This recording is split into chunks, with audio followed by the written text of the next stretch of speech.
Hello and welcome to Bloodstain Pattern Analysis 101 Part 2. If you're here after watching the last video, then you already probably have a semi-clear idea of bloodstain patterns and what some of them say about a crime scene. And I'm also gonna put a trigger warning out there because this video will definitely have some violent themes because, well, violent crimes often involve blood. But don't worry because there won't be any graphic images. Everything here will be digital art. Okay, so to reiterate, we have passive stains, transfer stains, and impact stains. Here's a chart from the previous video. Take a good look at it and recall what we discussed before. Thereafter, this video is going to showcase a few scenarios and show you how to use your knowledge of spatter patterns to understand what you can about the scene of violent crime. Let's start with angles and directionality.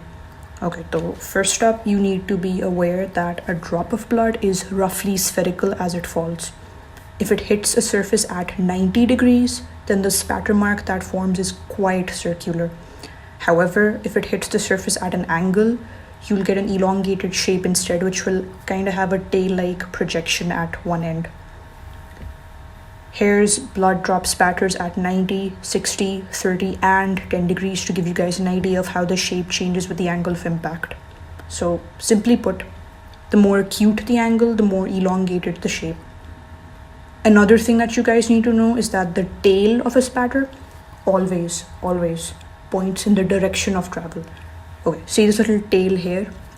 Let me just draw an arrow here. This is the direction the drop is traveling in. Okay. Now I need you to pay attention. Analysts plot lines backwards from the spatters away from their directionality to find the point where they converge.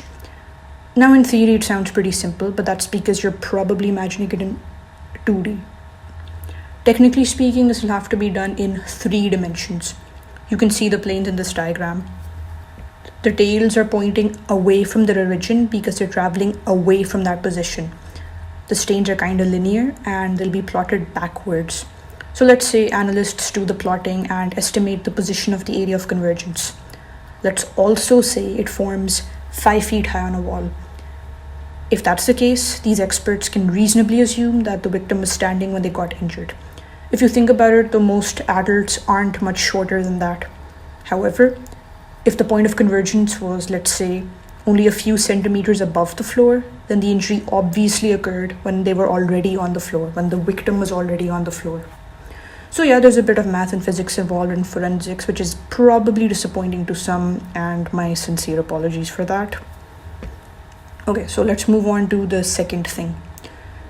If you recall from our previous video, a cast-off pattern is a kind of impact spatter.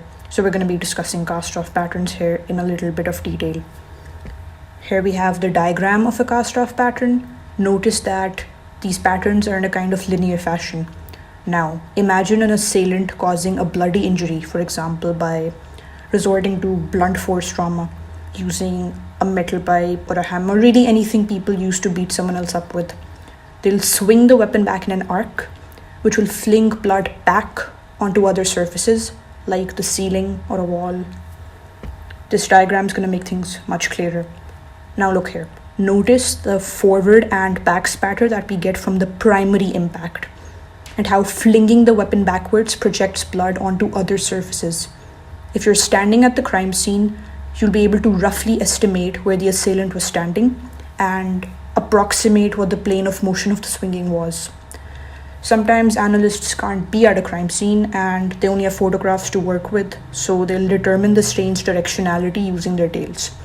Remember that the tail or wave of a blood stain always points in the direction of motion. Counting the number of arcs of the blood can also show the minimum number of blows delivered by the assailant.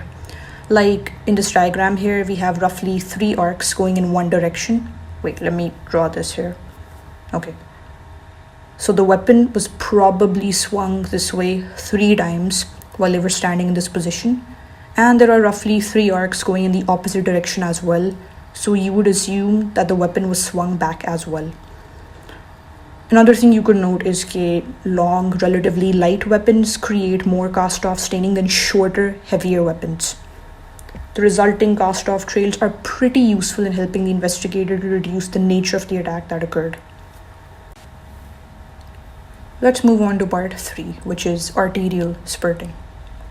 If an artery is severed during a violent crime, a very characteristic pattern of arterial spurting forms, as shown here.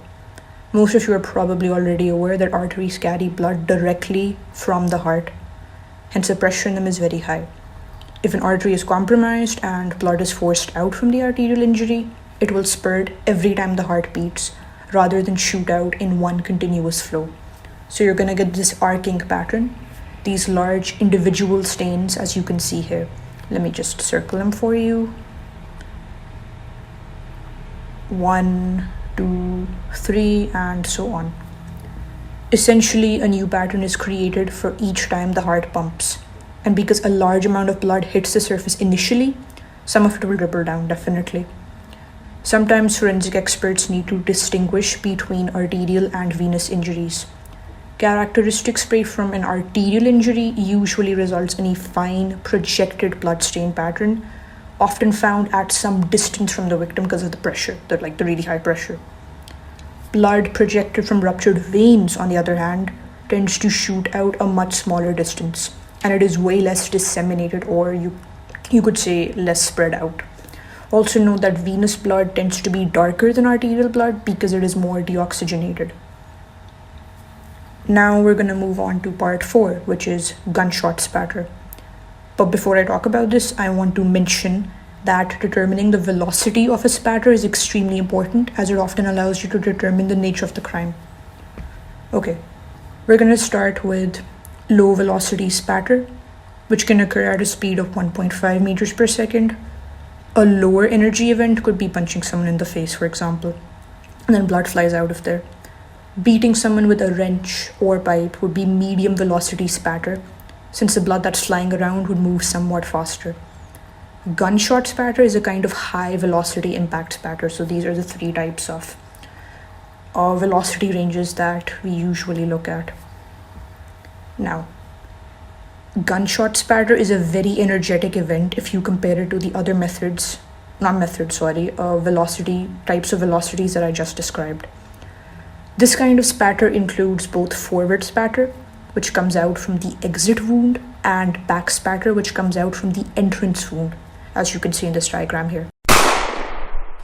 It's small droplets of blood moving at an extremely high speed, kinda like a mist. Typically, forward spatter is a fine mist and back spatter is larger and fewer drops. Obviously, the pattern will vary depending on the caliber of the gun, where the victim is shot, whether the bullet exits the body or remains in it, and even the distance between the victim and the gun. Shooting someone through the heart or rupturing any major blood vessels will obviously produce a larger spray.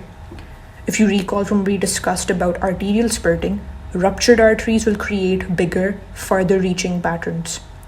A higher bullet speed means greater momentum, which makes the bullet strike its target with a greater force. So, there's really lots of little factors that determine the pattern that eventually forms.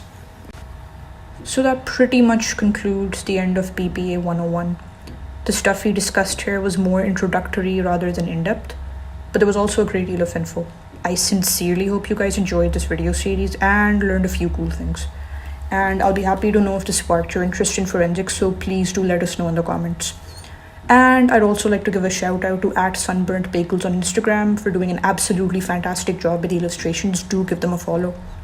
This is me signing out, and thank you for watching. I hope you have a great day ahead.